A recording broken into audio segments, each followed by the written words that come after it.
Imagine being in the middle of a medical emergency, fighting to save a life, when an impulsive and prejudiced police officer interrupts everything and assaults you without even trying to understand the situation. How would you react?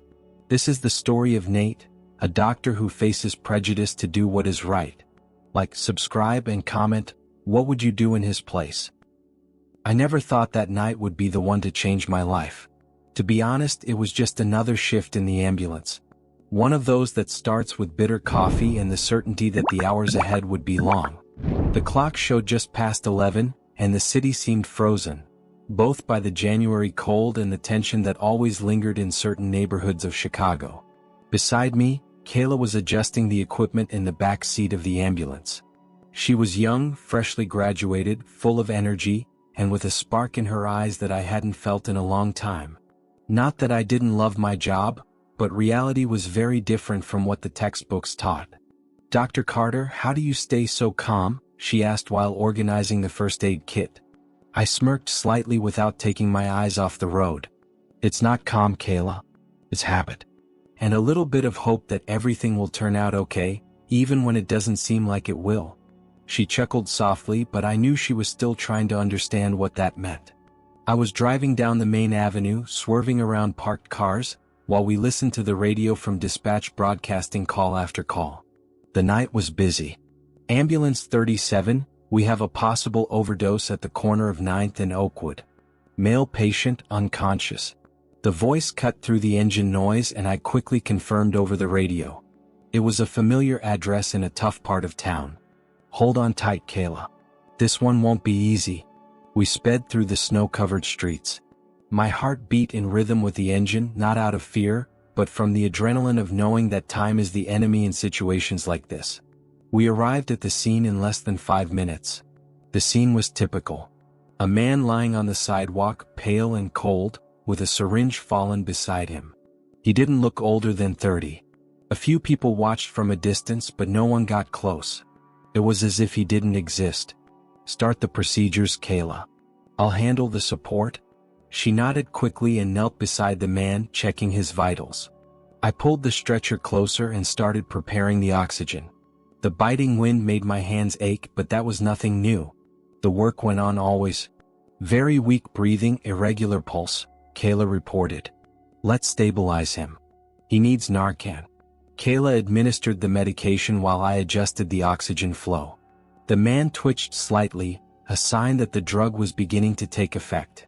It was a small relief, but we were far from being out of danger. Suddenly, an unmistakable sound broke my concentration. Sirens. I looked toward the corner and saw a police car approaching quickly. The feeling in my chest shifted. It wasn't fear. It was something harder to explain, a kind of alertness I had learned to feel over the years. The car came to a screeching halt, and an officer got out, walking briskly toward us. He was tall, broad-shouldered, with an expression that immediately unsettled me. It wasn't concern. It was something colder, more calculated. "What's going on here?" he asked without even looking at the man on the stretcher. "Medical emergency," I replied, keeping my voice steady. "We're stabilizing the patient for transport." He furrowed his brow and crossed his arms, glancing around as if searching for something. "This area is known for trafficking. Are you sure you're not enabling anything?"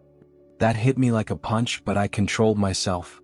It wasn't the first time I'd faced that kind of insinuation. It wouldn't be the last. Our job is to save lives, officer, not question their past. Now, if you'll excuse us, we need to get the patient to the hospital. I didn't know it then, but that would be the last time I spoke calmly that night. As soon as I finished speaking, I realized that the officer, his badge read Stokes, had no intention of letting us do our job. His expression wasn't one of someone concerned about public safety or the life of an unconscious man on a stretcher. It was the look of someone who saw a problem where there wasn't one. Kayla shot me a nervous glance but kept her hands steady on the equipment. The patient was still fragile, and any delay could be fatal. I needed to stay calm, both for her and for the man who depended on us. "Look, officer, we're in the middle of a critical response. We don't have time for unnecessary interruptions," I said, trying to sound rational. Stokes took a step forward, arms crossed. He looked directly at me, completely ignoring Kayla and the patient. "Critical or not, I need to check what you're doing here. You might be covering something up." My jaw tightened, but I took a deep breath. It wasn't the first time I dealt with a suspicious cop. Still, there was something different about Stokes. He seemed more interested in intimidating us than solving anything. "We're here to save a life," I reiterated, trying to make it clear the discussion needed to end. "If you need more information, you can follow up with our report at the hospital. Now, if you'll excuse us." I tried to move to adjust the stretcher, but he stepped between me and the ambulance. "I won't repeat myself. I want to see what's inside the vehicle," he insisted, pointing at the ambulance. Kayla, who had stayed quiet until then, stood up, visibly shaken. "With all due respect, officer, our work here is urgent. This patient could die if we don't take him now." Stokes turned his face to her, looking surprised that she had spoken. He gave a sarcastic smile before responding. "I didn't know interns were giving orders now." I felt a knot in my stomach. I'd heard that tone before, that way of belittling someone for no reason other than to assert power. "This has gone too far," I said, positioning myself between him and Kayla. "We're wasting precious time." Stokes seemed irritated by my stance. He stepped back, placed his hands on his belt, and looked around as if deciding what to do. Then he said something that made me realize things were about to get worse. "If you're in such a hurry, why don't you want to cooperate? Isn't that suspicious?" Before I could respond, he tried to push past me to open the back door of the ambulance. Instinctively, I grabbed his arm. Not forcefully, but just enough to indicate he needed to stop. "You can't touch our equipment without a legal justification. That's a violation." For a second he froze. But then, without warning, he turned and punched me in the face. The impact was so strong that I stumbled back, nearly falling into the snow. My ear was ringing, my vision blurred for a few seconds, and all I could hear was Kayla shouting, "Dr. Carter?" I brought my hand to my face, tasting the metallic tang of blood in my mouth. The world around me seemed to pause, but my mind was racing. It wasn't just the physical pain, it was what that punch represented. A blatant abuse of power that left me speechless. Kayla ran toward me, but before she could reach me, Stokes raised a hand to stop her.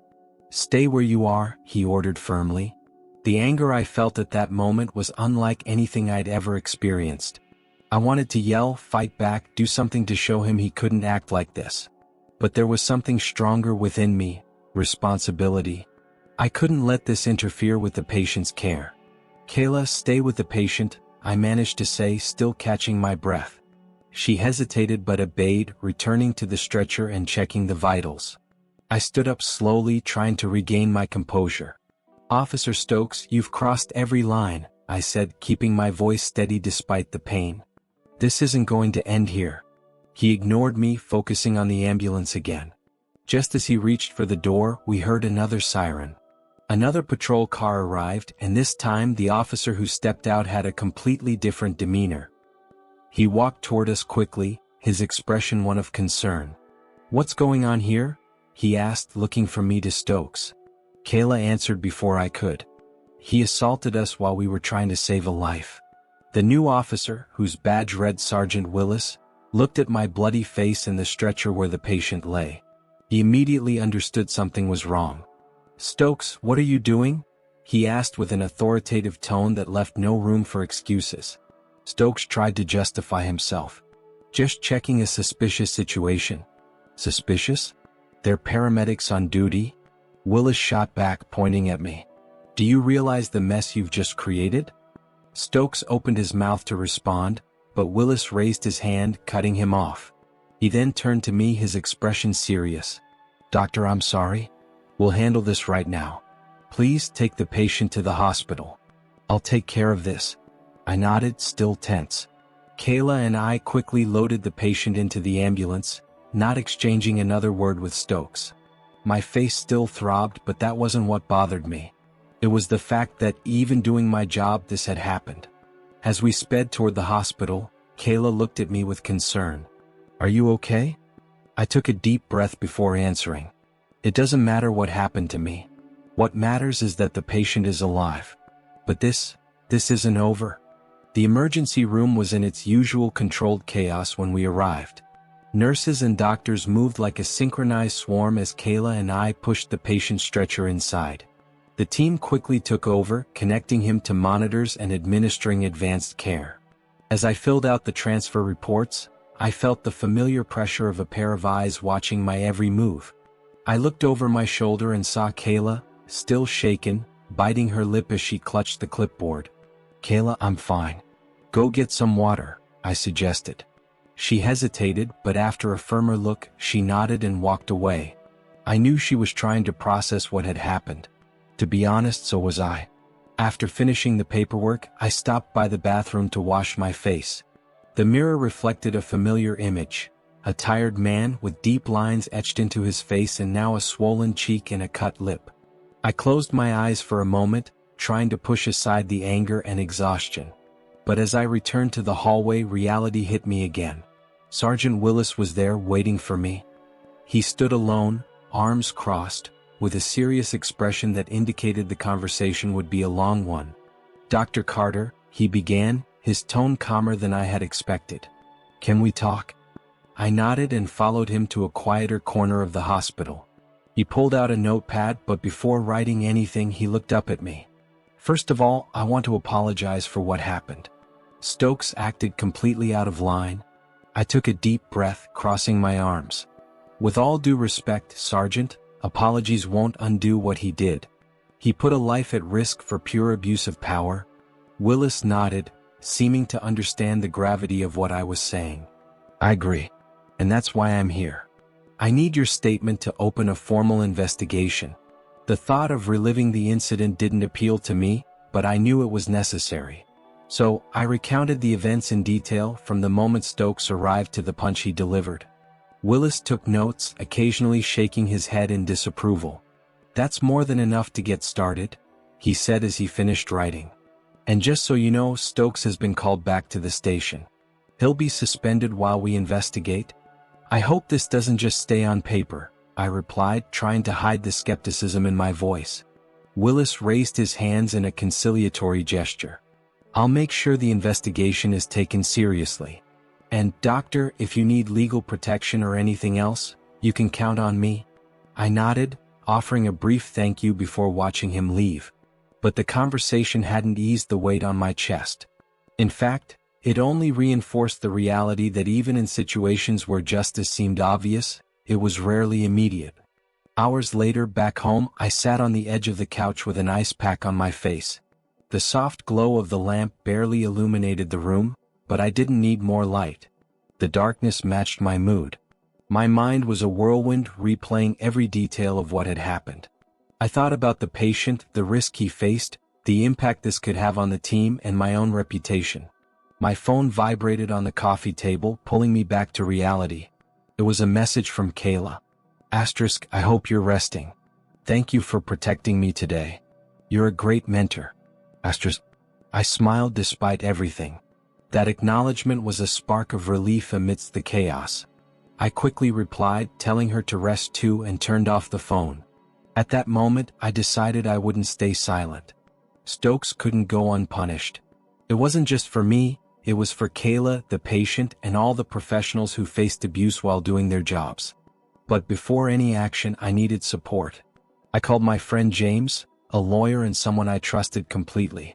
I explained what had happened in detail, and he, with his usual calm and confidence, responded, "Carter, this is serious, but you did the right thing by filing your statement. Now we need to ensure there are legal consequences." "And how do we do that?" I asked, feeling the weight of responsibility. "Tomorrow, go to the hospital and request to review the footage from the ambulance camera. That will be crucial evidence. Additionally, I'll help you formalize a complaint against Stokes. Don't worry, you're not alone." The thought of revisiting it all was uncomfortable, but James was right. The ambulance camera had recorded everything.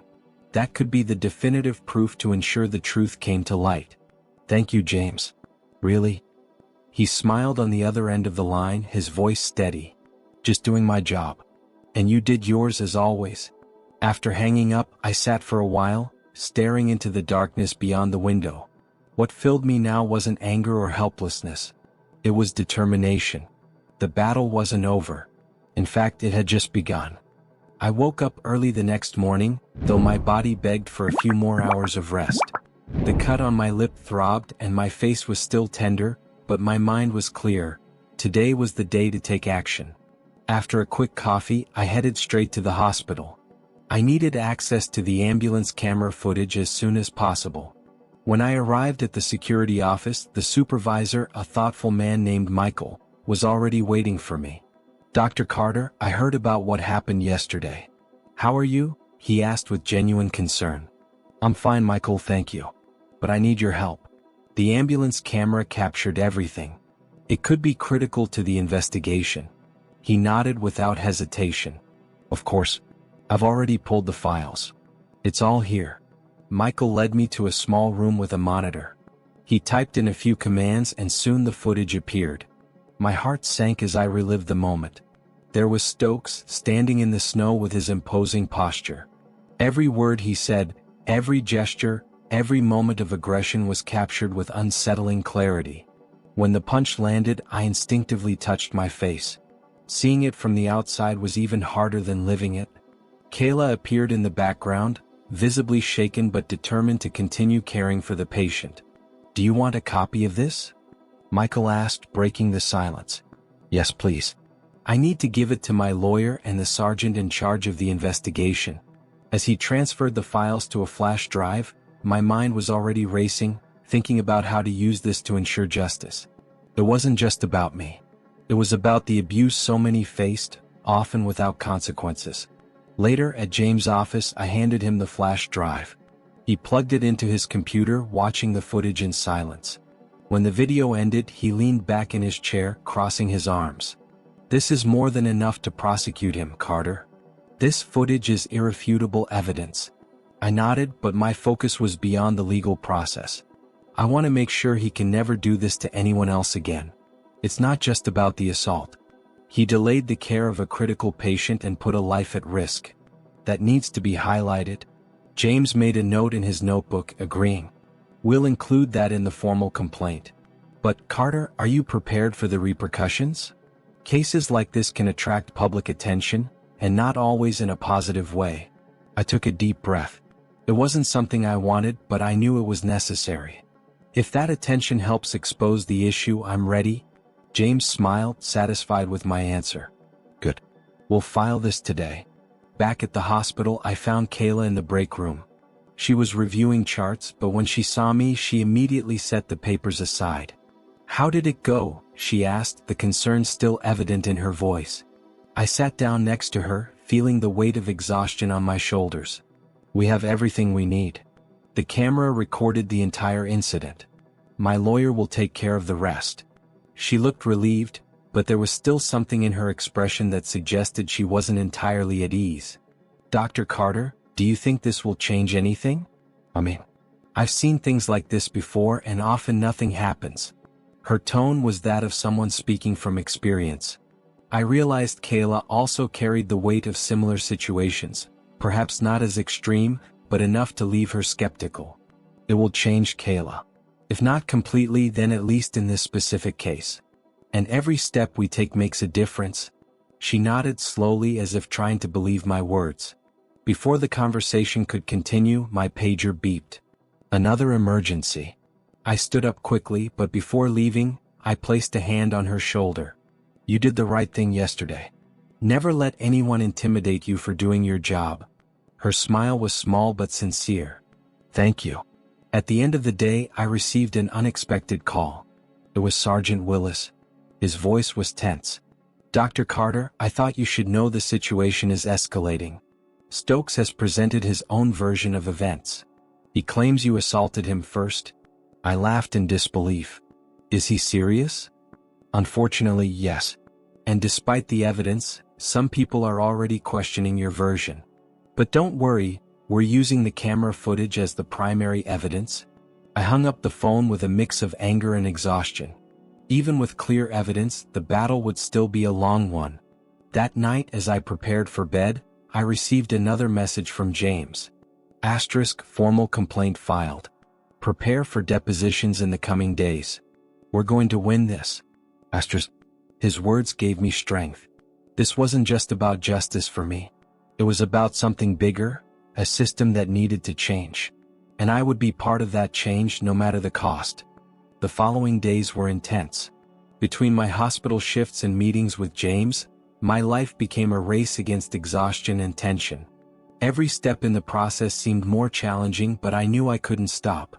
In the courtroom, the room was packed.